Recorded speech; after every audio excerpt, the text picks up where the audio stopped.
Hey y'all, I'm Kim. And I'm Lark, and we host Kudzu Killers, Homicide, and Sweet Tea. Each week we discuss the juicy details of real-life murders that happen in the southern U.S., sometimes with inappropriate laughter. But we try to be nice. The stories may be old, cold, or recent, whatever we find that perks our interest. We download a new episode every Tuesday. You can find us on all the major apps, as well as a few minor ones. Apple, Spotify, Stitcher, all the rest. Just drop on by our host page at buzzsprout.com and pick your favorite app to download us on, and be sure and listen. And be sure to check our blog at kudzukillerspodcast.blogspot.com, where we have extra content that was just too much for our little show. So y'all come on, sit down with us and have a big old glass of sweet tea and enjoy listening to us talk all things murder.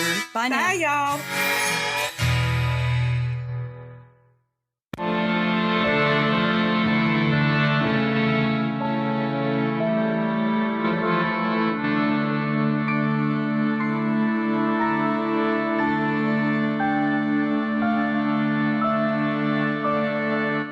Hello and welcome to Yield Crime, where we discuss the funny, strange, and obscure crimes of yesteryear. I'm your host, Lindsay Valenti, and with me is my sister and co-host, Maddie Stengel.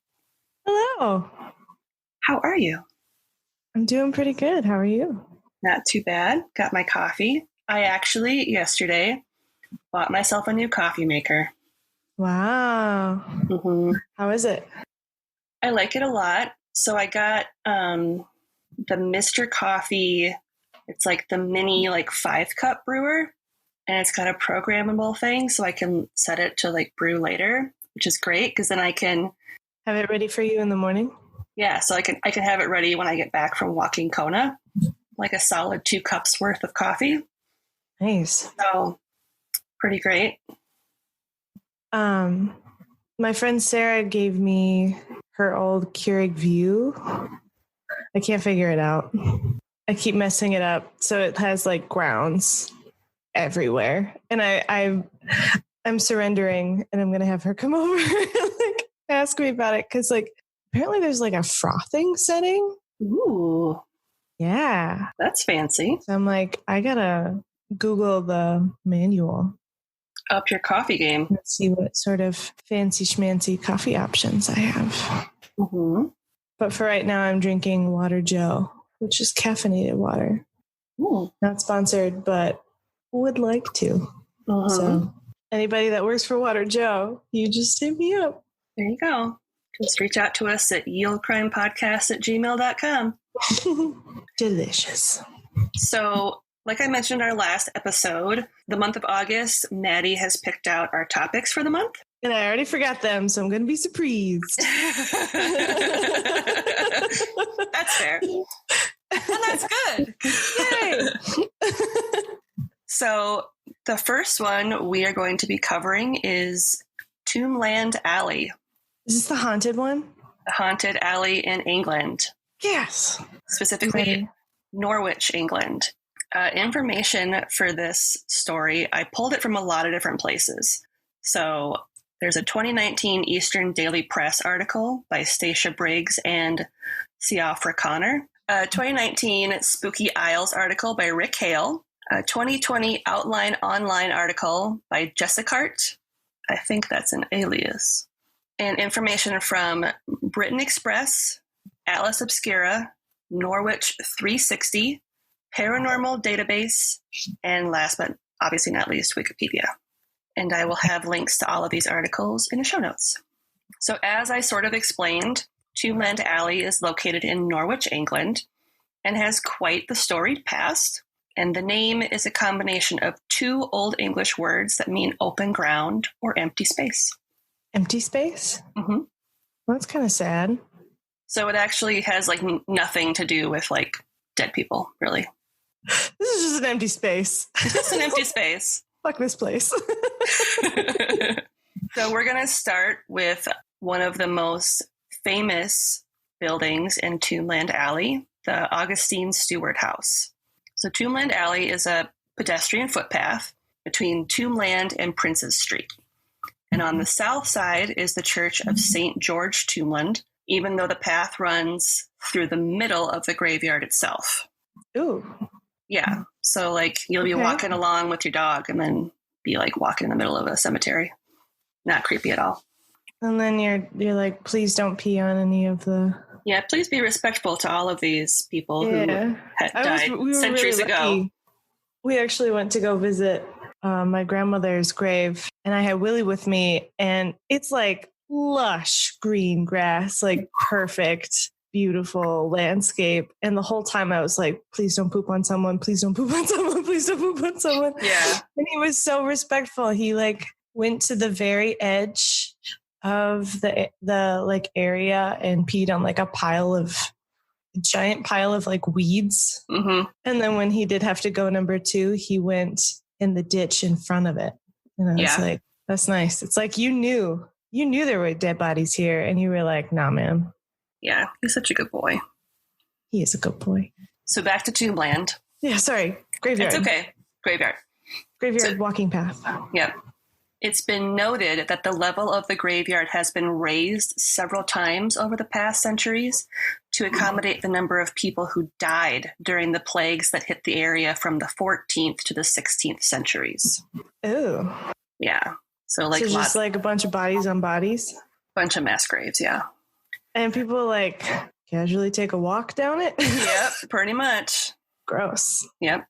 All right. The most famous aspect of Tombland Alley, as I mentioned, is Augustine Stewart House, which is a crooked two-door timber frame structure on the north side of the path. And the house itself dates all the way back to 1504 and belonged to Augustine Stewart, who was a wealthy merchant, member of parliament, and 3-time mayor of Norwich. And apparently didn't have a level. Nope.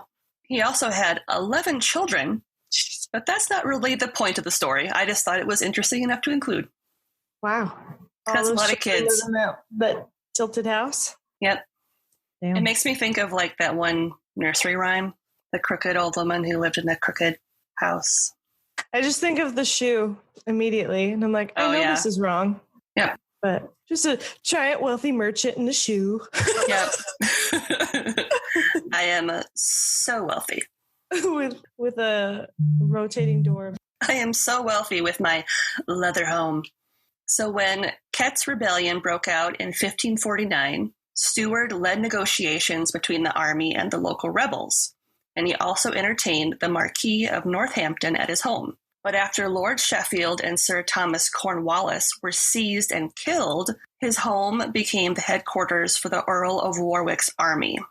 See, in America, we have a law against that where you can say no to the army being in your house. Be like, oh, no thanks. So for a lot of people that don't know what it is, because I didn't, Kett's Rebellion came about after wealthy landowners tried to parcel out common land, which left the peasants in the area with nowhere to graze their animals. Nice. And they were like, hey, fuck that, and fuck you. We're going to murder you now. Yep. Good choice. Yep. In 1571, Stewart died. That's all I know about it. And the house, they didn't say how, and the house quickly gained use for a variety of different purposes over the years, including as a butcher shop, bookshop, brokers, and a coffee shop. It's quite the layer of smells, though. Yeah. And from what I read, now there's an antique store in that space. Ooh, the smells. Yeah. And when the plague broke out in Norfolk in 1578, several families succumbed. Mm-hmm.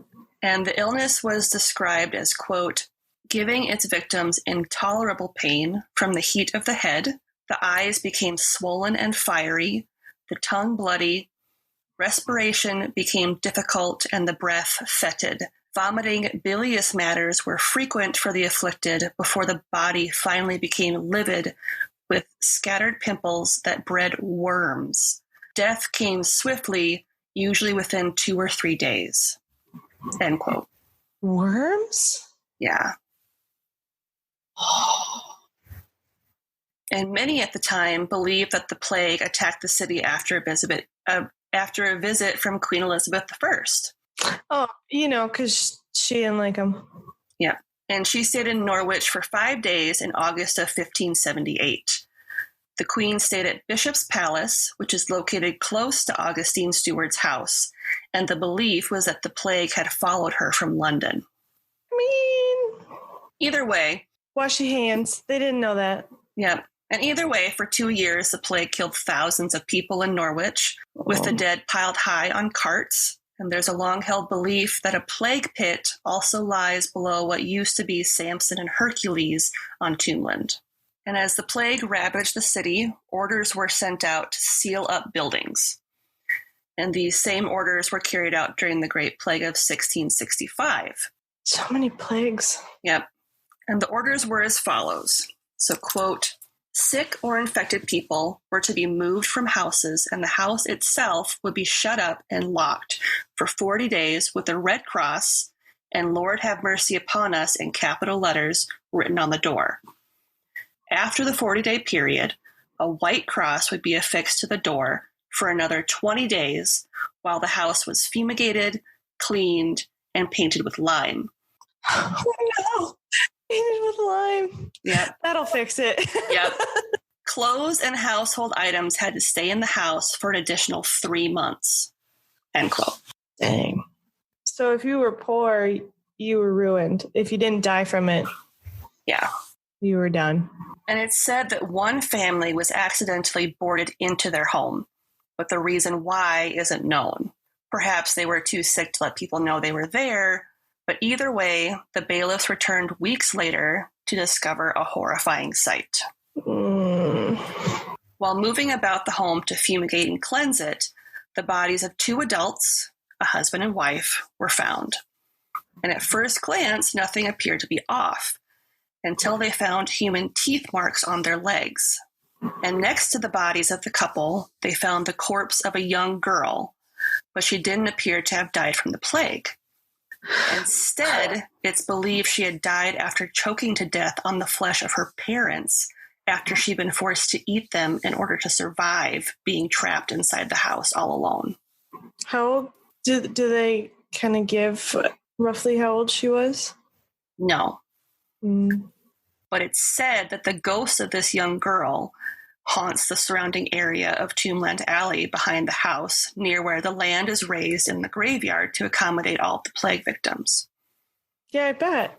Like, there'd be so much fear and rage. Mm-hmm. She is always reported as wearing ragged gray clothes, and many residents of the area have seen or felt the girl's presence. She's known to move objects around at night and open and close doors, which are 2 of her favorite pastimes. Her favorite pastime is just opening doors. Maybe because she couldn't, if you really think about it. That's so sad. Yeah. Man. Did you do that, like, for eternity? Yeah. And Lord Sheffield, who I mentioned earlier, and who has since been nicknamed Sam, is also said to haunt the area after suffering a stabbing during the Ket's Rebellion. He was taken to the nearby Adam and Eve pub, where he died shortly after. And it's said that his ghost often makes itself known by running his fingers through people's hair and ringing the bell when the pub is empty. Ew. Yeah. No. I bet he's, like, surprised that people wash their hair now. Like, it's so soft. How? Either that or he's got some weird they should fetish. use it for, like, a dry shampoo commercial or something. Approved by Lord Sheffield himself. So smooth. Kid tested, ghost approved. Right. Gross. And the next place we're going to go to is the Maid's Head Hotel. Maid's Head Hotel. Okay. Yep. Another famous building in Tombland is the Maid's Head Hotel, which dates back to the early 13th century. Dang. A maze of 6 different interconnected buildings, it boasts an odd mix of architectural styles, the foundation of which is said to have once belonged to early bishops from the time of William the Conqueror. Okay. Still in operation to this day, it's hosted a variety of famous clientele over the years, including the Black Prince, which is Prince Edward, the eldest son of King Edward III. Okay. In 1359, as well as Cardinal Wolsey and Catherine of Aragon. Okay. And Queen Elizabeth I also spent a night there in a room that has since been renamed the Queen Elizabeth Suite. And fun fact, the Maid's Head was also home to Norwich's first Masonic temple. That checks out. Yep. It'd be a bunch of, just a bunch of enough voodoo to be like, we should settle here. All those bishops create a good spooky foundation. And the hotel is said to be haunted by two entities, the Grey Maid and the former mayor. The mayor. Yep. So the Grey Maid can be seen in the halls of the hotel and is described as a woman in her 60s wearing an outdated gray maid's uniform. She's also been seen in the bar area and goes about her business, apparently forever doing her daily chores, which sucks. That sucks. I wonder how many sick days and vacation days she has. Never. None. She never takes a day off. She just doesn't want to take a day off. I'll never retire. I love this place. Literally. She can also be seen vanishing down the stairs to the basement in the bar area. Nope. And her presence leaves behind an overwhelming scent of musty lavender. That checks out. She was 60 years old. Yeah. Like a musty gray uniform. Yeah. Mothballs.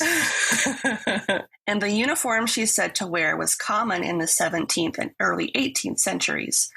And attempts to figure out her true identity have so far been fruitless. Like, they That's have no pretty idea. impressive that she's that old. Mm-hmm. Especially during time. that time. Yeah, exactly.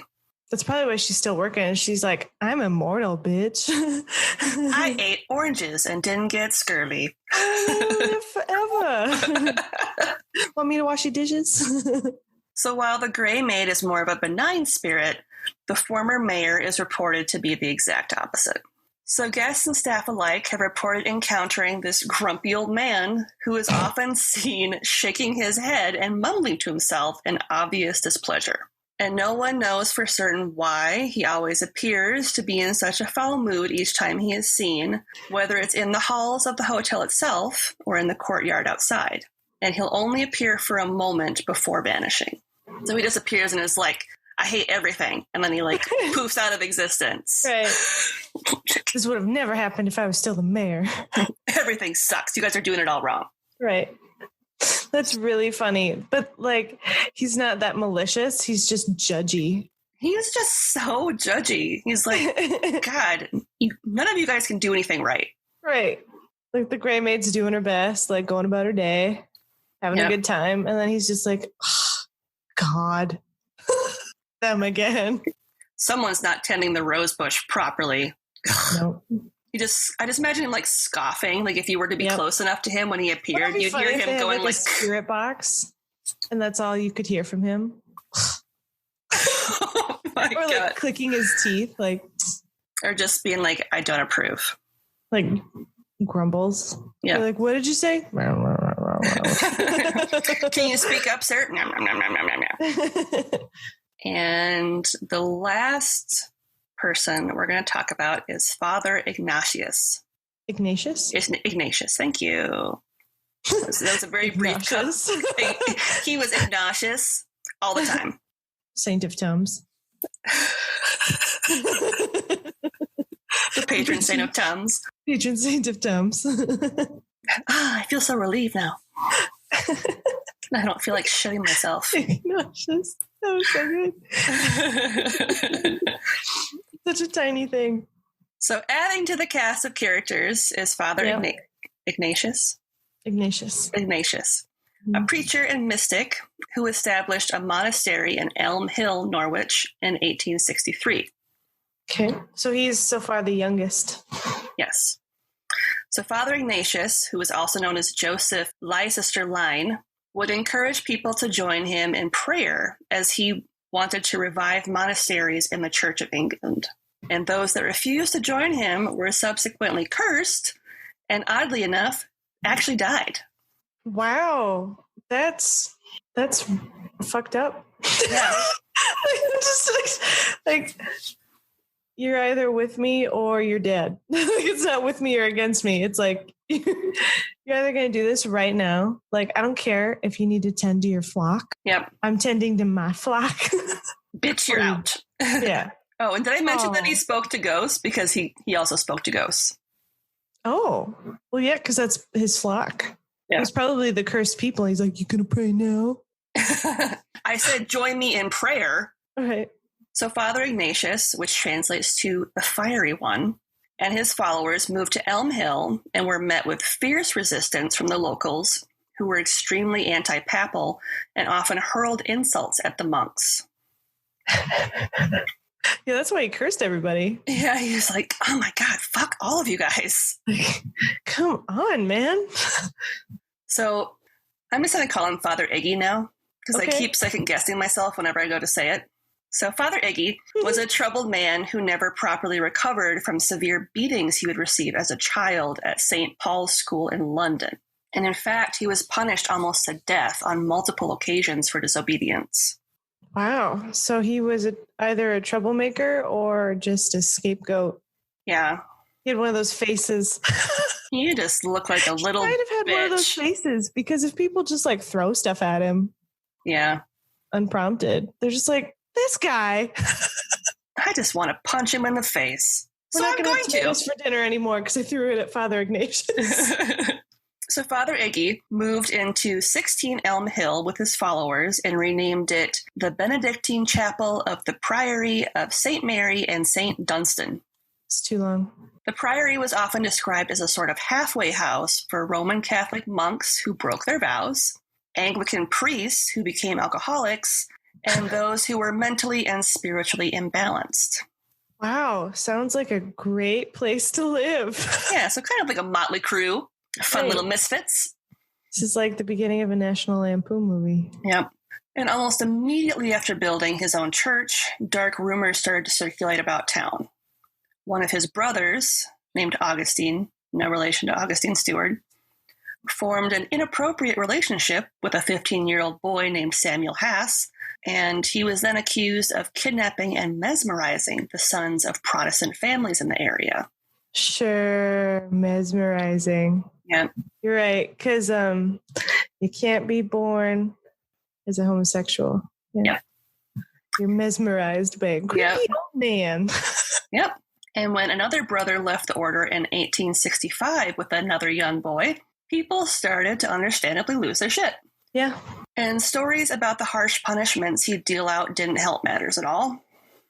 When he learned that members of his order had attended a local dance without him, the guilty women were forced to lie in ashes on the chapel floor, while the men were publicly whipped on the altar steps.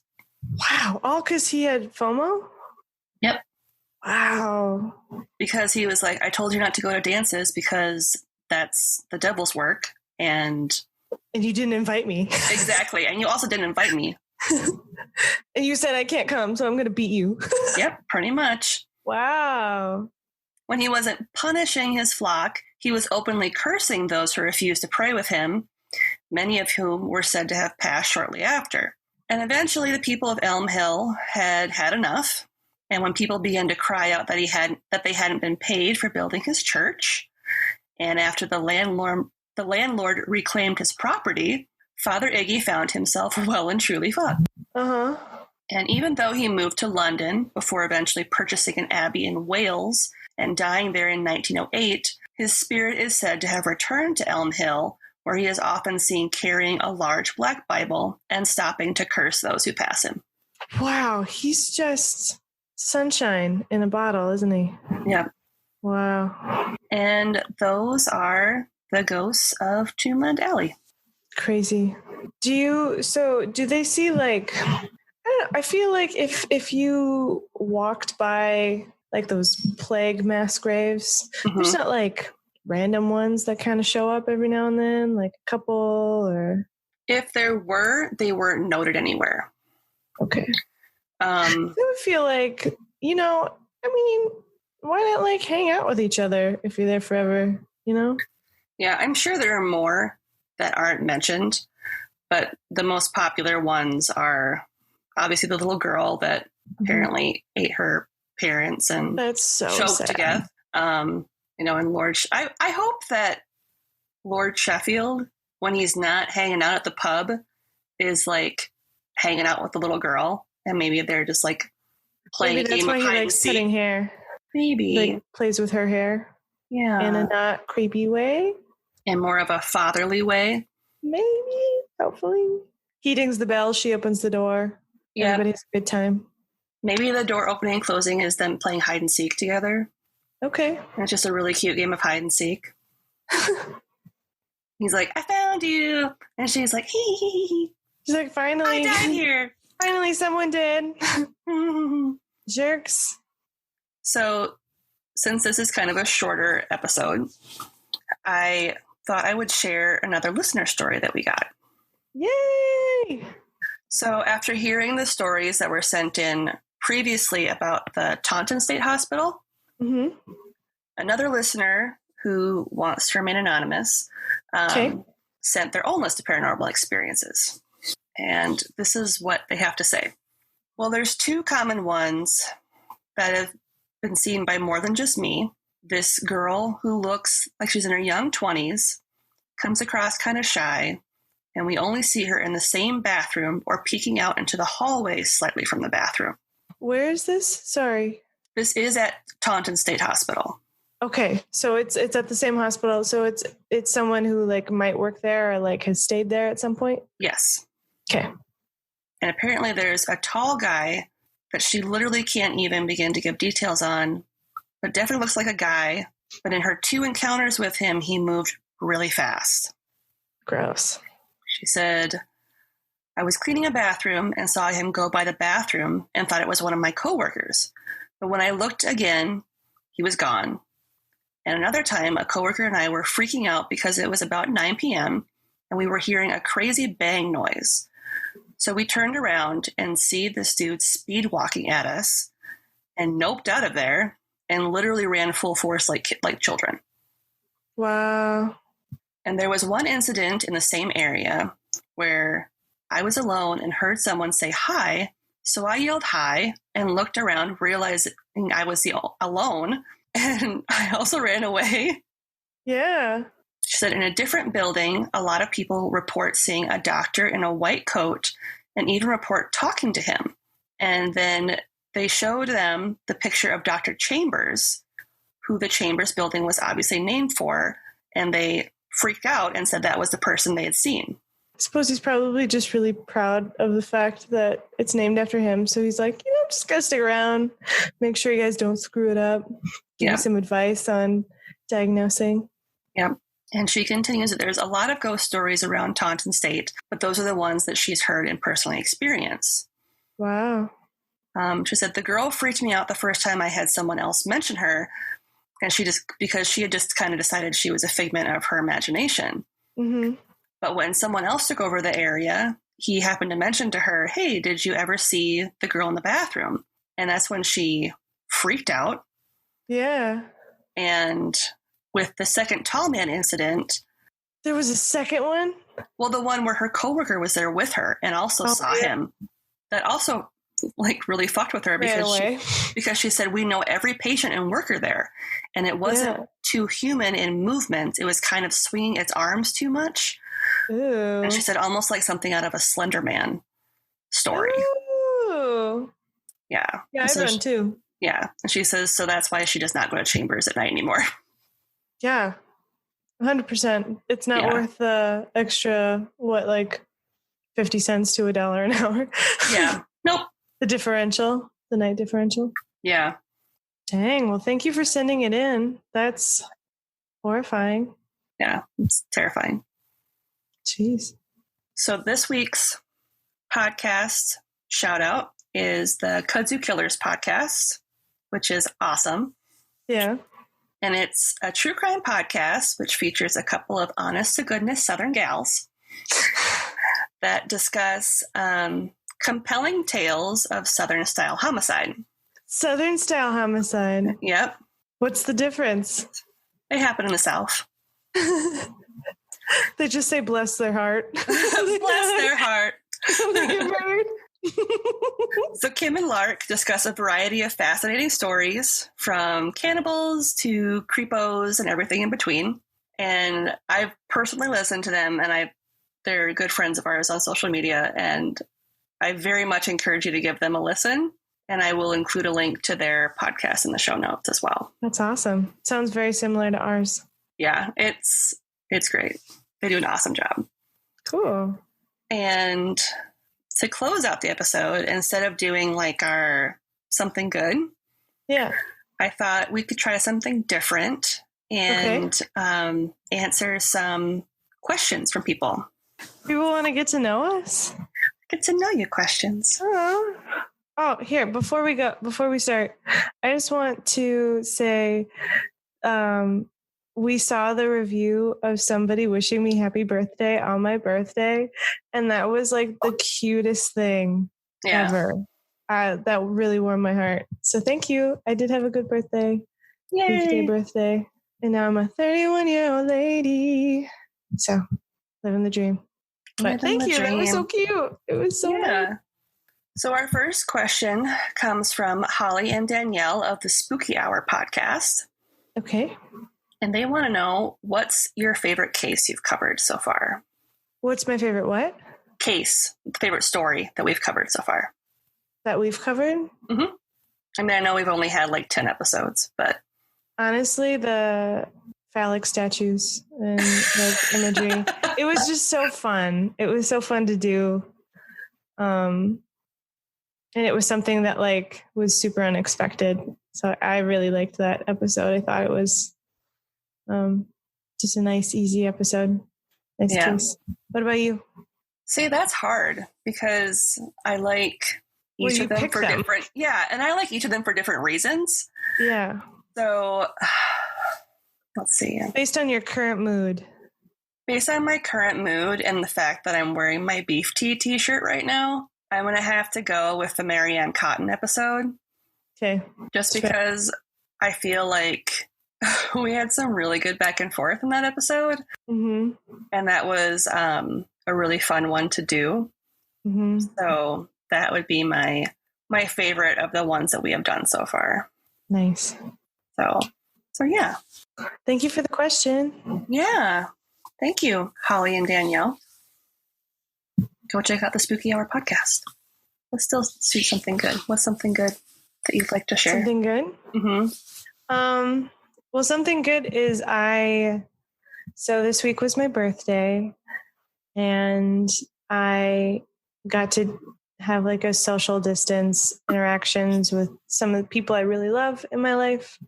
And it was just a nice, fun, fuzzy, warm feeling week. And my cake, if you check out our Instagram, you can see it.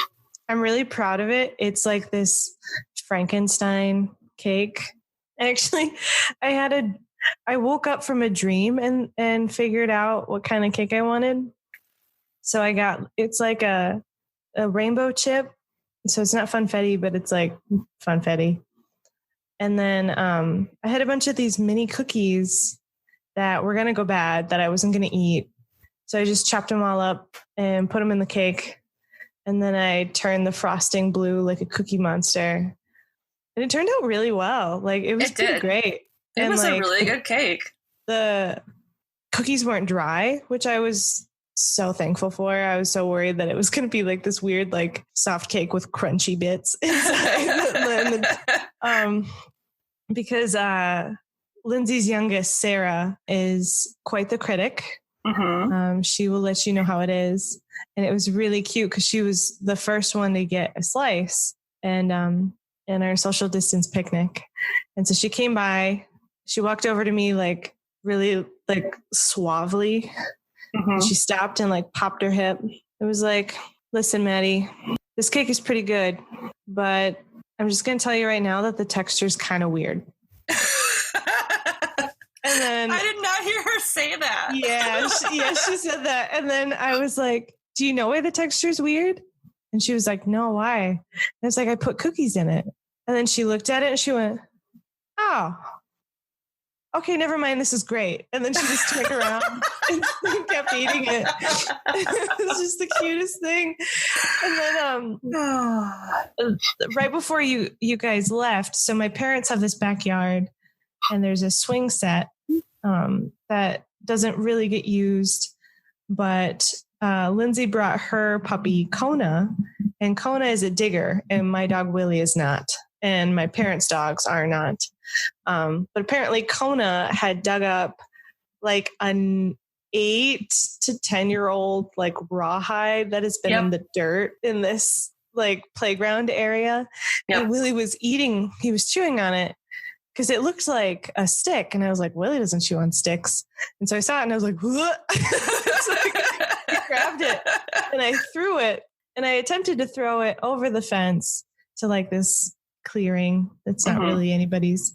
And instead it hit the roof of their garage and like rolled back down. And Serafina, without missing a beat, said, "Nice throw, Maddie," and like was walking to the car. I was like, oh my God, she's savage. She's the best. Like, oh my God. I laughed so hard. And I think Thomas missed it because he was looking at me like, what did she do? Do I need to like punish her? Yeah. It was just so funny. Nice throw, Maddie. But yeah, it was a good time. I had fun. It was nice seeing you guys. What about you? What's a good thing this week? So our first foray into merch arrived this week. And I ordered, like I said, my beef t-shirt. And it's funny because it's also like a beefy t-shirt. Yeah. It's the beef tee on a beefy t-shirt. Yeah. It's really comfortable. I really like the fabric of the tee. I got the tri-poly blend shirt. Ooh. Highly recommend. Nice. But yeah, I'm excited. I got a couple tank tops too. Me too. They're really soft. So if anybody orders any of our merch, I hope you would let us know what you think of it. Because obviously we want to make sure that you guys are happy with our merch. So that's something that we care about, and we will be releasing more stuff. If you become one of our patrons on Patreon, you will get the link first. You will get first pick at the new stuff that comes out. So you didn't include the best part of your birthday. What's the thing you freaked out about a couple of weeks ago? Oh, okay. Well, yeah. So my parents, being the adorable humans that they are, and listeners of our podcast. Yes. They had gotten me one of the Sam & Max games for the Wii, but not a Wii. Which is fair because it's expensive. But and I think Dad, he was like, I love you, but not that much. It was all in jest. Of course. Yeah. But like, it was by your own console. Burn. I got burned a lot yesterday, but it was so fun. You were a good sport about it. I found a Wii, so it's supposed to come on the 21st of August. Nice. So I will be retiring from the podcast after the 21st and quitting my job because I will only be playing Sam & Max. If someone can take care of Willie while I waste away playing this game, that'd be great. But I'm stoked. There was, so I got season 2 of the game. There's 2 seasons. The first season, the only version of the game I've been able to find is in Spanish. And I almost just want to buy it and like learn Spanish via Sam & Max. God. But I won't. But yeah, it was pretty great. I got that, and I'm excited to play it in a couple of weeks. I'll let you guys know how it is, but I know it's going to be amazing. So yeah. Yeah. So you probably have seen it on Instagram and Twitter, but Maddie got me the Plague Doctor plushie for my birthday, and it is the cutest thing ever. And I actually would like help naming him so he can be our new mascot. So I encourage you to throw out your name ideas for him. He is the most adorable little plague doctor ever. I'm leaning towards Hank. Hank. He looks like a Hank.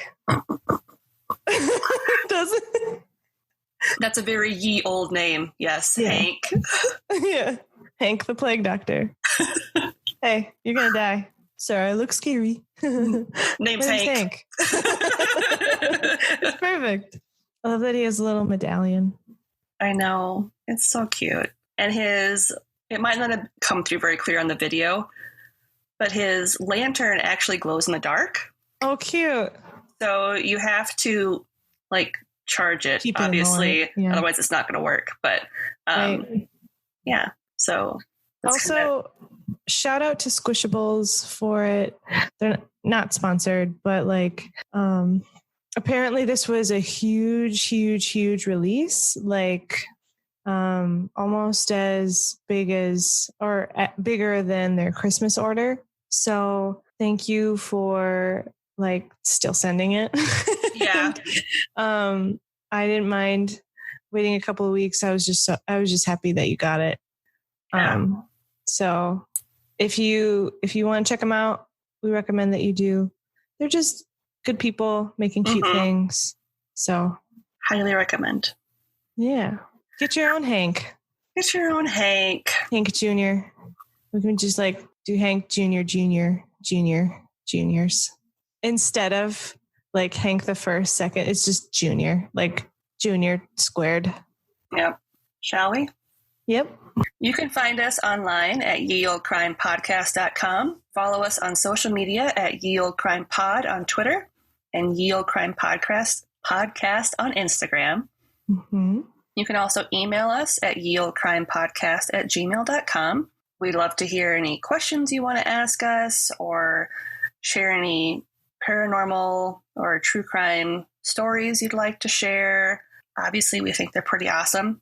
So anything you'd like to send to us would be greatly appreciated. If you're enjoying the podcast so far, please consider giving us a 5-star rating or review on Apple Podcasts or Podchaser or wherever you listen to podcasts, because it really helps us out. And it's also great to hear what you like about the podcast so we can continue to do what you like. So, well, this is selfishly our project. We also want to make you happy too. Yeah, we want to make sure you guys continue to enjoy the show. If you would like to support us to help us keep the show going, because we are an independent podcast and we do fund this ourselves, you can support us at Ye Olde Crime Podcast on Patreon. And as always, I'm Lindsay. I'm Madison.